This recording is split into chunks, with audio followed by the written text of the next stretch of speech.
Hola, ¿qué tal? Soy Diana Carolina Daza y les doy la bienvenida a una nueva emisión de Vida y Cáncer, el programa del Instituto Nacional de Cancerología. Durante nuestro programa hablaremos como tema principal de las glándulas endocrinas. Estas pueden producir tumores benignos o malignos. Su importancia radica en que pueden alterar la función y el equilibrio de las hormonas normales. Bienvenidos. Hoy, en Vida y Cáncer, conozca cuáles son los diferentes tumores que se originan en las glándulas endocrinas. Les contaremos qué es el cáncer de tiroides, su diagnóstico, tratamiento y los factores de riesgo de esta patología. En Vida Activa, nuestra periodista Carolina Contreras visitó una peluquería con una de nuestras pacientes, donde le enseñaron cómo verse y sentirse mejor. En noviembre se celebra el mes del cáncer de pulmón. Conozca la historia. La tiroides es una de las principales glándulas del sistema endocrino. Está localizada en el cuello, sobre la tráquea, y es la encargada de regular el metabolismo del cuerpo y producir proteínas. En ella se pueden presentar tumores que son conocidos como nódulos. El cáncer de tiroides es una patología maligna que generalmente no presenta ninguna sintomatología. Su diagnóstico en la mayoría de los casos se da cuando el paciente o el especialista evidencian la presencia de una masa o nódulo en el cuello. Cuando uno tiene una ronquera muy crónica, no que está oscilando, sino que es muy frecuente, muy persistente a través del tiempo, se debe evaluar si todas las cuerdas vocales o si está comprimido, por ejemplo, por este nódulo de la tiroides. Es tal vez la manifestación más frecuente, nódulo en la glándula tiroidea. Para detectar la presencia de cáncer de tiroides se hace una ecografía que permite conocer las características del nódulo. Posteriormente se debe realizar una biopsia que determina si este es benigno o maligno.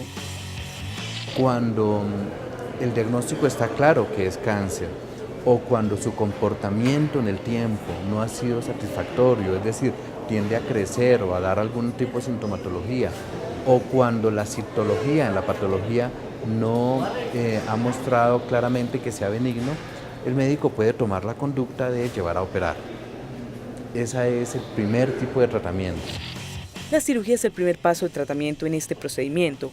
El cirujano realiza una tiroidectomía total, es decir, retira por completo la glándula tiroides.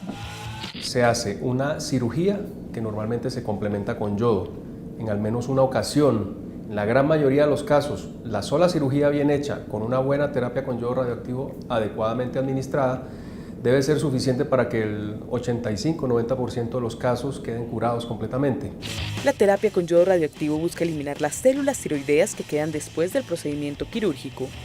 El propósito de la terapia con yodo radioactivo en esas circunstancias es no solamente deshacernos de esos remanentes de tiroides normal, sino que también podemos deshacernos o darle tratamiento a enfermedad microscópica residual que haya quedado después de la cirugía, que es mucho más común de lo que anteriormente se pensaba. Entonces tenemos una doble función allí. Quitamos el remanente normal, pero también quitamos cualquier tipo de residuo tumoral que pueda haber quedado. Cuando una persona es diagnosticada de manera temprana y recibe el tratamiento adecuado, dependiendo de su estadio, el cáncer de tiroides tiene una posibilidad de cura muy alta. El cáncer de tiroides no es el único que se puede producir en el sistema endocrino. Existen una variedad de tumores que, aunque no son tan comunes, sí se presentan. Para conocer cuáles son, nuestro periodista Brian Rodríguez invitó al doctor Felipe Fierro, especialista en el tema.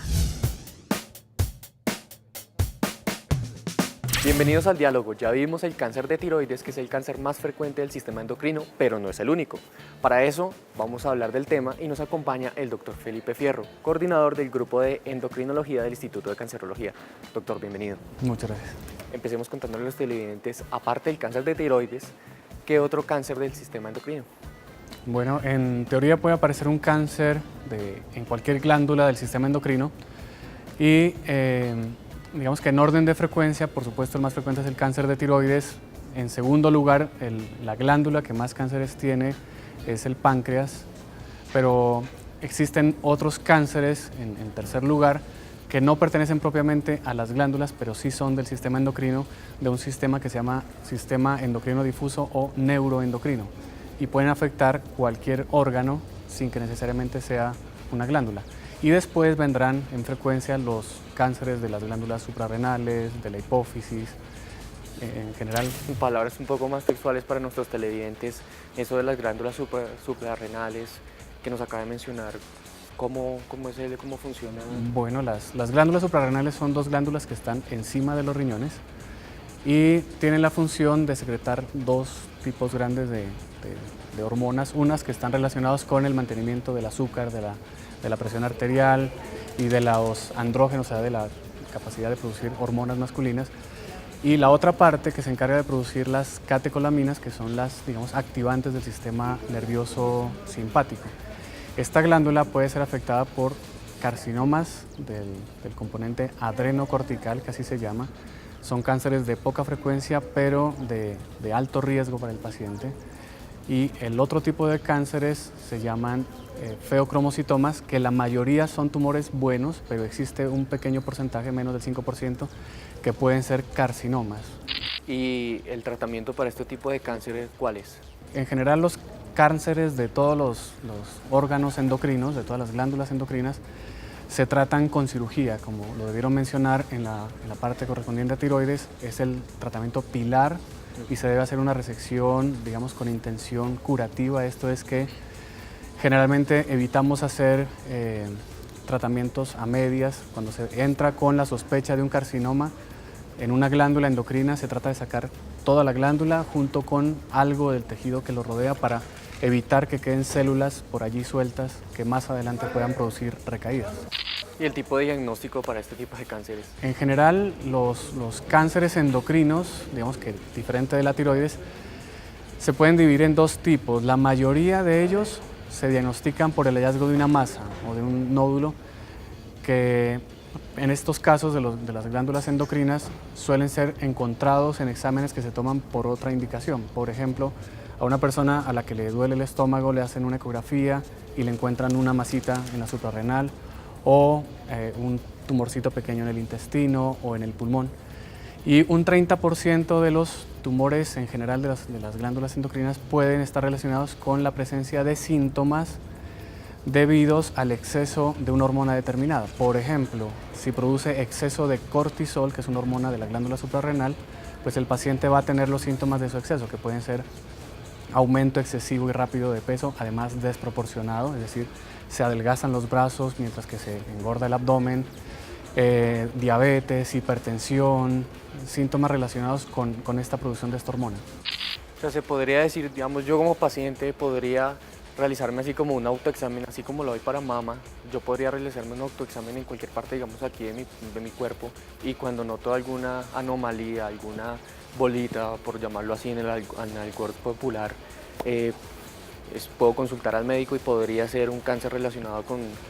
Bueno, en general la única glándula que es accesible a la palpación es la tiroides, entonces digamos es la única parte donde podemos hacer la palpación del cuello para detectar nodulitos.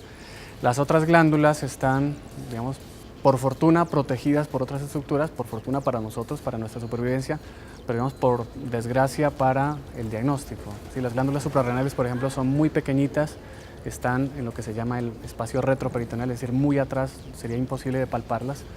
El páncreas también está en el retroperitoneal, sería imposible de palparlo, y las otras células pues son sueltas en todo lo que se llama la economía, es decir, en todo el organismo. Es muy difícil que un paciente por su propia exploración se encuentre un tumor en una glándula que no sea la tiroides. Pensaría que no es ese el método de diagnóstico. Doctor, mil gracias por acompañarnos en Vida y Cáncer y aclarar a los televidentes acerca de estos tipos de cáncer. Gracias a usted y a la audiencia por la atención prestada. A ustedes los invitamos a continuar con Vida y Cáncer y a conocer más acerca de los factores de riesgo del cáncer de tiroides. Hasta pronto. Como mencionamos, el cáncer de tiroides es el más común del sistema endocrino. Es importante conocer cuáles son los factores de riesgo de esta patología. Todos debemos estar atentos ante cualquier signo de alarma que nos permita prevenir a tiempo. En la última década, la incidencia del cáncer de tiroides a nivel mundial ha aumentado de manera significativa. Se estima que al menos 9 de cada 100.000 personas en el mundo lo padecen. Existen varios factores que pueden aumentar el riesgo de tener cáncer. Las personas que han recibido radioterapia en cuello por algún otro tipo de malignidad, existen algunas enfermedades o síndromes familiares en los cuales el desarrollo del cáncer papilar o de algún otro tipo de cáncer de tiroides, como los medulares también, puede ser más frecuente. No tenemos identificado a la fecha algún alimento o alguna conducta de riesgo en los pacientes. Este tipo de cáncer es asintomático y su comportamiento no es tan agresivo. Sin embargo, los especialistas recomiendan seguimiento y un tratamiento apropiado para prevenir que el estado de salud del paciente presente complicaciones. Digamos que desde el punto de vista de la prevención no tenemos forma. Lo que sí podemos hacer es hacer una detección temprana, hacer un tratamiento adecuado y un seguimiento oportuno para poder evitar la progresión de algunos casos, aunque en términos generales el cáncer papilar o de tiroides, que es la gran mayoría de los casos, tiene un comportamiento que no es tan agresivo. Esta patología no presenta altos índices de mortalidad. Sin embargo, en casos avanzados y cuando presenta compromiso de otros órganos, sí puede llevar a la muerte a quien la padece. Si usted tiene síntomas inusuales tales como una masa o inflamación en el cuello, debe consultar con su médico de inmediato.